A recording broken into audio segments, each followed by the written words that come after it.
Hello everyone, it is I, Eternal Flame here, and we are here to do the chapter 260 chapter review. If you have been on the YouTube at all, you already know the insane thing that happened this chapter, but I'm going to wait a little bit until that actually does happen in the chapter for me to discuss that.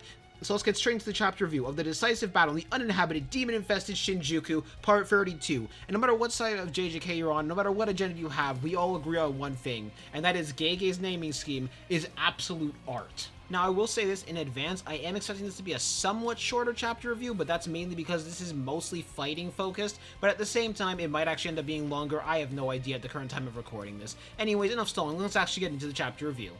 As the chapter immediately starts out with the narrator talking, with the narrator saying, "The Vibra Slap, a percussion instrument striking the ball against the wooden box, causes the metal teeth within to oscillate wildly, producing a characteristic sound." As the battle immediately then starts with Todo, Yuji, and Sukuna all facing each other, with being very heavily implied that Sukuna and Yuji had just swapped places thanks to Todo, as we then go right back to the narrator, as the narrator says, having replaced his left arm, Todo Aoi changed the activation condition for his technique from applause to the collision between the wooden box and the metal teeth of the Vibra Slap. This now allows him to activate his swapping technique roughly 50 times in a single second. And I'm just going to say this now, this is the biggest upgrade to a technique I have seen in a long while. After all, one clap was already enough in order to cause disorientation to an opponent. Now they have to account for the fact that Todo can swamp you 50 times in a single second. Oh boy, that is going to make comboing so much worse. Man, Todo just really got a massive buff thanks to Mahito. That's kind of funny to me. As it's then in the battle, we immediately get the first swap, which is swapping Sukuna and Yuji's position, allowing Yuji to land a punch straight on Sukuna's side, while Todo kicks Sukuna in the face, making Sukuna bleed a bit, which is absolutely insane. Now yes, this is more likely because of how much battle damage that Sukuna has taken up to this point, as well as the fact that Yuji has drastically weakened his soul, not just with his normal punches, but also his black flashes, but it's still kind of insane with the fact that Todo can make Sukuna bleed, which really shows how much stronger Todo got over the time skip, as well as from training with Yuta. Before it's then soon after, we return back to the narrator, as the narrator says, by imposing a binding vow onto himself, limiting the amount of swaps in proportion to the oscillations of the Vibra Slap, his ability to have multiple targets along with his effective range was expanded. After the fine-tuning his technique with Akotsu's help at Lake Gosho Colony, Todo proceeded to successfully retrieve his allies who were trapped within Malevolent Shrine. And for people who have forgotten, allow me to explain something for you guys and what this actually means. Remember, that was the same colony where Yuta had fought against Kenjaku, which means it was more than likely that Todo had actually managed to help Yuta Akotsu fight against Kenjaku and take him out. There was also an entire Twitter post going over why this was definitely Todo helping with Kenjaku, and it was actually the same sound effect that was played against Kenjaku when Kenjaku was taken out by Yuta. That entire Twitter post is going to be in the description down below, so let's get back to the chapter. As then immediately right after, we get Todo and Sukuna both thinking, as Sukuna thinks, none match his egocentricity. Among the sorcerers, he's surely the peskiest. This is basically Sukuna saying that Todo is extremely annoying and he definitely does not have a chance at all to morally break him. It's kind of similar to what Mahito had realized back when he had fought against Yuji, and that the only way he'd be able to somewhat try and break Yuji again was if he separated Todo from them. Before it's then we get Sukuna thinking to himself, I must admit, he appeared exactly when I least wanted him to. As then right after, we get a shift in terms of the battlefield, going back to where Yuji had landed a black flash on Sukuna and uppercutted him back towards that area. However, as Todo tried to catch Sukuna off guard by trying to land a hit on him before Sukuna landed the ground, Sukuna managed to catch Todo off guard through his ability to air hop, allowing him to perfectly avoid the strike from Todo. Before it's then right after, Yuji throws a curse energy imbued rock right at Sukuna, that Todo immediately has Yuji swap places with that curse energy imbued rock in order to land another strike right on Sukuna.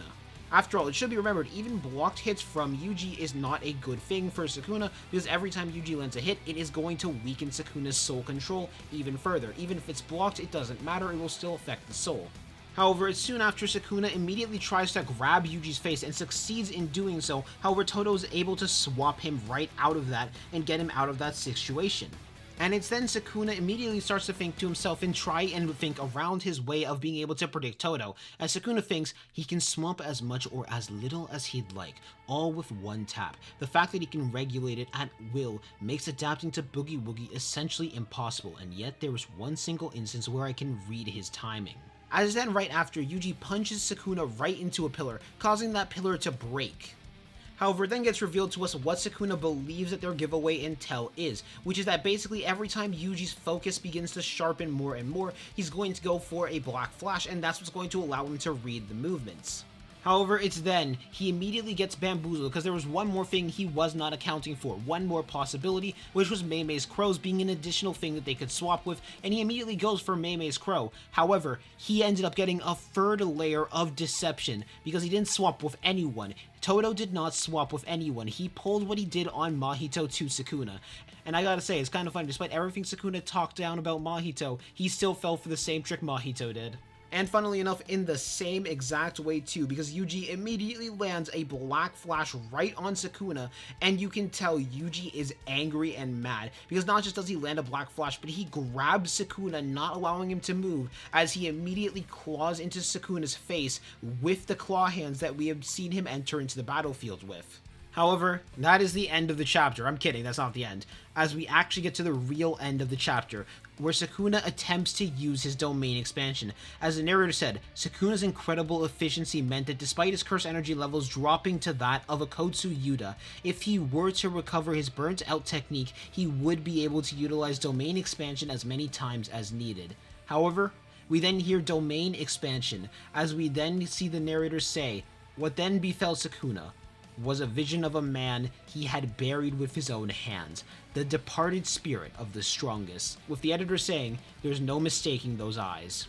And now that we're at the end of the chapter, there are quite a few things that I need to discuss, and there's one in particular big thing that I'm going to at least give a little bit of a teaser on, because I am planning to make a separate video about that and my entire opinion about that tomorrow, which if you know, you know. But the main things that I do need to discuss is number one, Todo just got a massive amp. Not just did he get stronger over the time skip down to the point where he is able to even fight alongside this massively stronger Yuji in comparison to before, but he also gained a massive upgrade to Boogie Woogie, which is absolutely insane considering he can swap 50 times in a second. Like, I don't want to imagine having to fight that, because that must be disorienting for anybody, especially if he's fighting alongside someone, so that's kind of massive. Yuji is also now on his 8th Black Flash, and as we know, Black Flashes stack. But now I'm going to get into the important thing, the big thing that everybody has been talking about on if this is actually Satoru Gojo. Is this Satoru Gojo's ghost, or is this really just Satoru Gojo revived and returned? Or is this somebody else entirely different? Now, I will say this, I do think that this is more than likely Satoru Gojo and not somebody else, but at the same time, it could be possible that it is someone else and Gege is just playing absolutely everybody, even though I very much doubt it. But there is also this massive debate that's been going among the fandom on the spoilers, mainly because of the fact that the spoilers didn't actually make it clear if this was Gojo coming back as a ghost or if this was Gojo truly being alive. However, in my opinion, TCB's translations kind of make it more clear that this is a ghost and not really Gojo being alive, mainly because of the wording they specifically use, where they say, was a vision of a man he had buried with his own hands. So yeah, at least in my opinion, TCB seems to be kind of leaning closer to this actually being a ghost rather than this being the true Gojo, but at the same time, I'm not entirely sure because it could also be interpreted as Sukuna is looking at the smoke and seeing the vision of someone he had just killed. We don't really know yet, it's kind of too early to tell, but in my opinion, I'm going to wait till the next chapter because the next chapter will answer absolutely everything on whether Gojo is alive or not, and this is going to be an absolutely massive discussion, which is why I'm going to save it for its own separate video, basically me talking about all the possibilities of who this person could be, if it is Gojo, and what it might mean for the narrative, because right now basically anything is possible. And while I'll admit there was a part of me that was for a long while against the idea of Gojo coming back, at the same time I do want to see how this is executed or what's going to happen, because in my opinion, if I'm being honest, the execution matters so much more massively than the idea of it itself.